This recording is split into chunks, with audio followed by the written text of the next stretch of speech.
Welcome to Quantum Finance. My name is Parker. I'm the head trader here, but I am not a financial advisor and this is not financial advice. So in today's video, we'll take a look at the economic data, we'll go over some news, we'll do a market recap, and then we'll take a look at the trading opportunities from today. So starting here on the economic data front, we do have U.S. initial jobless claims coming in here at 239,000. We also have the U.S. producer price index month over month come in at negative 0.5%. And turning to the calendar here, tomorrow, Friday, April 14th, we do get core retail sales and retail sales. So now we'll look at some news. This is the PPI chart here. As you can see, for the first time since April 2020, both headline and core PPI fell month over month. And this is just the chart here of the U.S.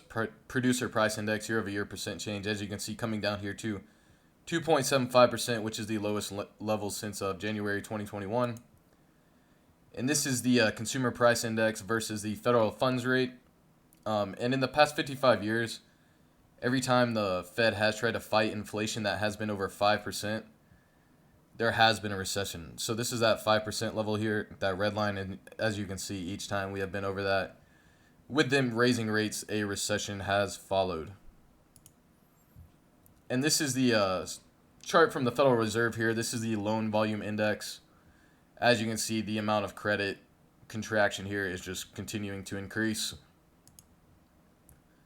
And this is the weekly change in initial jobless claims by state, but this is not seasonally adjusted. At the top, you can see California, New Jersey, Pennsylvania, and Texas. And at the bottom, we have Ohio, Indiana, Missouri, and Georgia. And this is the interest expense on U.S. public debt outstanding, as you can see, rising to $812 billion over the last year, being at a record high here. And this is just the U.S. CPI year over year going back to 1913. As you can see, we disconnected from the gold standard here in 1971, and once we did that, you can see the parabolic rise in inflation. And we have the U.S. government posting a $378 billion deficit in March. In March of 2022, the deficit was only $193 billion. So you can see the increase there.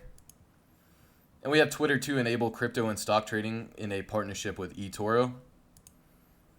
And we have Brazil's President Lula calling for the end of the U.S. dollar trade dominance here when he is visiting China.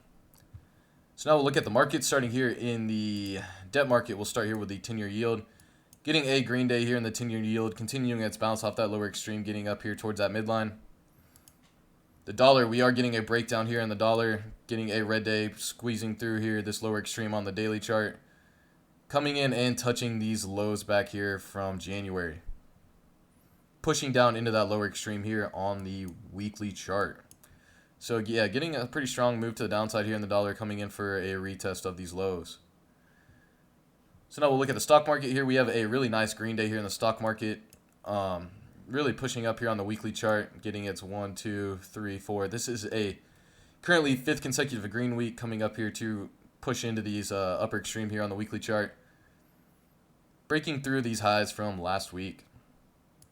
Crypto, we have Bitcoin, another green day here, and Bitcoin still consolidating in this range we've been in for the past couple days. Still pushing up here on the weekly chart into this upper extreme. XRP, we have another green day here in XRP. Not too much action yet, though. Still consolidating in this range we've been in for a while here. Turning to commodities, we have oil getting a red day here after getting a nice push up yesterday. Just kind of pulling back into these previous resistance level here. Gold, a really nice day here in gold, pushing up through this upper extreme here on the daily chart, getting a squeeze to the upside here. Getting really close here to all-time highs. Silver, another strong day here in silver as well. You know, just continuing its push to the upside here. Approaching this upper band here on the monthly chart. So now we'll look at the trading opportunities. We'll start with our volume analysis. As you can see, getting another vol spike after we got that vol spike yesterday. You know, we did get a lot of selling volume yesterday, so I was kind of expecting weakness, but we did have that PPI data come out pretty good. And we did get a nice green day here with strong buying volume. Getting up here and touching this vol average. So now we'll look at the 5-minute. Let me zoom out a little bit here. So you can see yesterday we did get that sell-off after the Fed minutes, and we did get a gap up off PPI. And then we just got a really nice strong push here, you know, pretty much all day just going straight up. We can zoom out a little bit more.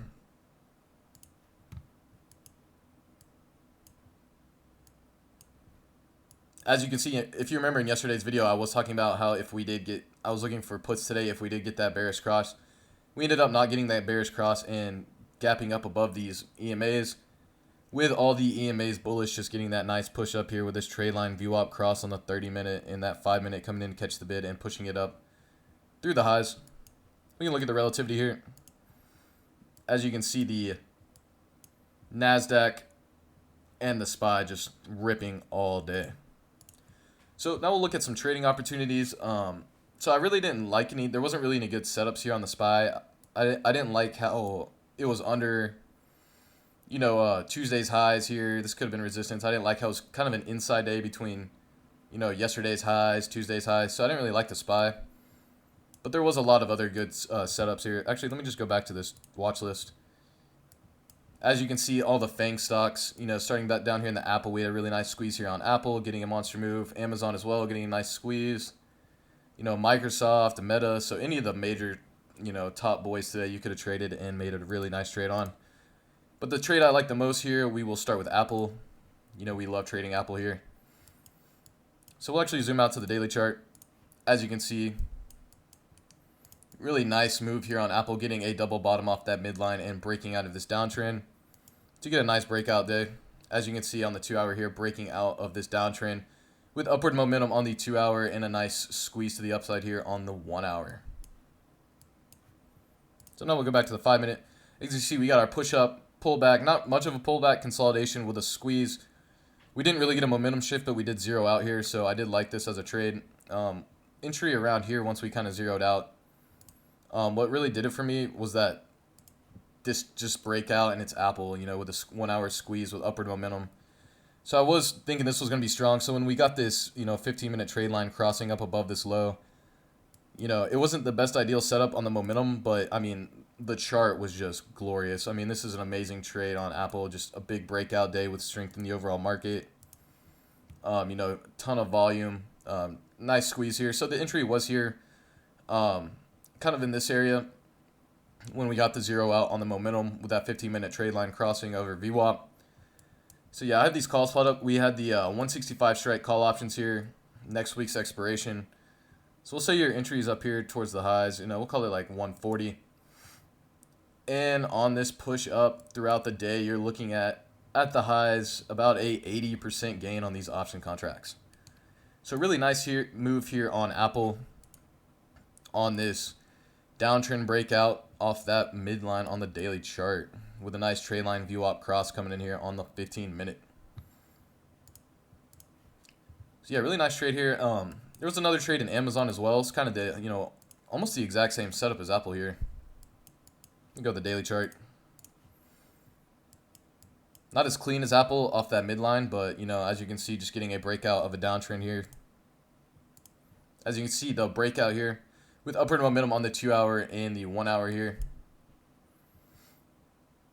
As you can see, pushing up, holding above yesterday's highs with getting that trade line to come in and catch the bid here. So as you can see, there's that downtrend break. We got our nice push up, holding above yesterday's highs. We broke up out of the downtrend, came in and retested as support with our squeeze. So yeah, this could have been a nice entry here on this squeeze, holding this breakout level. And we were looking at the 101 strike call options here. So you could have got in, here on this squeeze to the upside above this downtrend. We'll call it on the upper end like 187. And on this push up throughout the day, you're looking at a 52% gain on these 101 strike options on Amazon. Call options. Really nice trade here on Amazon. I mean, just all the major tech companies are moving today. You could have just picked one and made a trade on it. Like Microsoft here, for example, at its push up, pull back above yesterday's highs. It had a nice momentum shift squeeze here to the upside. We can look at the 15-minute here. As you can see, getting that trade line coming in to catch the bid as support on top of yesterday's highs to push it up here. Same with, Meta and Google. They also had trades, but they weren't as clean as those other ones. As you can see, Google not being as clean as a get a push up here, just kind of like chopping around at yesterday's highs. But it did have its squeeze momentum shift to the upside here on top of VWAP with that 15-minute trade line coming in to catch the bid and push it up to highs. Meta also had a trade. As you can see, getting its push up, pullback, consolidation, not as clean either, like chopping through VWAP, but it did have its momentum shift squeeze to get that move to the upside here. You like the 15-minute, as you can see, that 15-minute coming in, catching the bid, and pushing us to highs. This was more of a 30-minute because it kind of, it wasn't as clean here on the 15-minute, but that 30-minute kind of came in and, held it up there. But, Apple and Amazon had the best daily charts here with these downtrend breaks. So you had Apple breaking a downtrend to the upside. You had Amazon breaking its downtrend to the upside. But you can see, like, Google, it was breaking its downtrend to the upside too as well. I don't have it drawn out here, but as you can see, getting a nice downtrend break. Meta didn't have as clean of a break, but it did make a nice trade. It was a lot stronger than the other stocks. As you can see here on the daily chart, it's been pushing up here into this upper extreme here. But yeah, really nice trades today. To take advantage of this reversal day here, this nice strength, this vol spike that we got off that PPI data coming out. You just could have taken any of the big boys here. Microsoft, Meta, Apple, Google, Amazon, just basically any of the mega cap stocks. You literally could have just bought call options at any point during the day today and made money. It's a really nice strong day today for squeezes and trade line VWAP crosses here on this, nice kind of reversal day here in the market. Finally getting a vol spike. We've been looking for a vol spike. If you remember the past, basically a week or two, we've just been waiting on some vol spikes, And yesterday we did get a vol spike, but it was a headline-driven vol spike based off CPI and Fed data. So we didn't really like too many trades yesterday. There was that small cap trade, but today getting this nice green vol spike up here, there was a lot of monster trades here. So yeah, really good day today for stocks. As you can see, getting a nice monthly candle here. Getting that trade line crossing above that 20 EMA, looking super, super bullish here on stocks with this weekly squeeze to the upside. So yeah, really nice day today. And I think that'll do it for the video. Appreciate y'all watching, and I will talk to y'all later.